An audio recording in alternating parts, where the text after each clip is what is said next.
Good morning, students. Good morning, Miss. Welcome to Abacus class.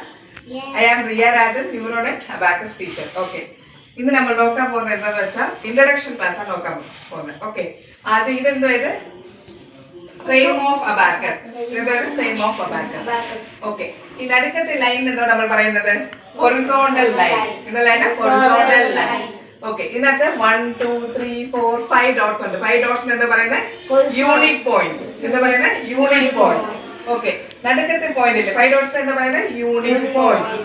നടുക്കത്തെ point നമ്മൾ എന്താ പറയുന്നത് central point or starting point. നടുക്കത്തെ point എന്താ പറയുന്നത് central point or starting point. Okay, central point ഇത് ones place. Okay, ഇത് നമ്മൾ എന്താ പറയുന്നത് ബീറ്റ്സ്.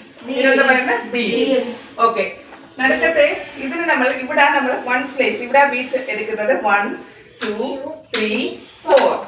ഓക്കെ, ഇവിടെ വന്ന് ടച്ച് ചെയ്താലേ വാല്യൂ ഉള്ളൂ. ഓക്കെ, ഈ ഡോട്ട് ടച്ച് ചെയ്താൽ മാത്രമേ വാല്യൂ ഉള്ളൂ. ഓക്കെ, 1 2 3 4. ഇത് ഈ ഹൊറിസോണ്ടൽ ലൈനിൽ ലോവർ ഉള്ളത് ലോവർ ബീറ്റ്സും അപ്പർ ഉള്ളത് അപ്പർ ബീറ്റ്സ്. ഓക്കെ, ലോവർ ബീറ്റ്സും അപ്പർ ബീറ്റ്സും മനസ്സിലായല്ലോ. അപ്പൊ ഇതിന് ലോവർ ബീറ്റ്സിന്റെ വാല്യൂ എത്ര 1. ലോവർ ബീറ്റ്സിന്റെ വാല്യൂ എത്ര 1. അപ്പർ ബീറ്റ്സിന്റെ വാല്യൂ 5. അപ്പർ ബീറ്റ്സിന്റെ വാല്യൂ എത്ര 5. ഓക്കെ, അപ്പൊ ലോവർ അപ്പർ ബീറ്റ്സിന്റെ വാല്യൂ ഇവിടെ ടച്ച് ചെയ്താൽ മാത്രമേ വാല്യൂ ഉള്ളൂ. ഓക്കെ ഓക്കെ, ഇപ്പൊ ഇത്രയും മനസ്സിലായി എല്ലാവർക്കും? ഇത്രയും മനസ്സിലായി. അപ്പൊ ഇതിന്റെ പേരെന്താ പറഞ്ഞത് ഫ്രെയിം ഓഫ് അബാക്കസ്. ഓക്കെ, ഇതിന്റെ പേരെന്തോ ബീറ്റ്സ്. ഇതിന്റെ പേരെന്തോ upper beads. Okay, lower beads. അപ്പൊ ലോവർ ബീറ്റ്സിന്റെ വാല്യൂ 1, അപ്പർ ബീറ്റ്സിന്റെ വാല്യൂ 5.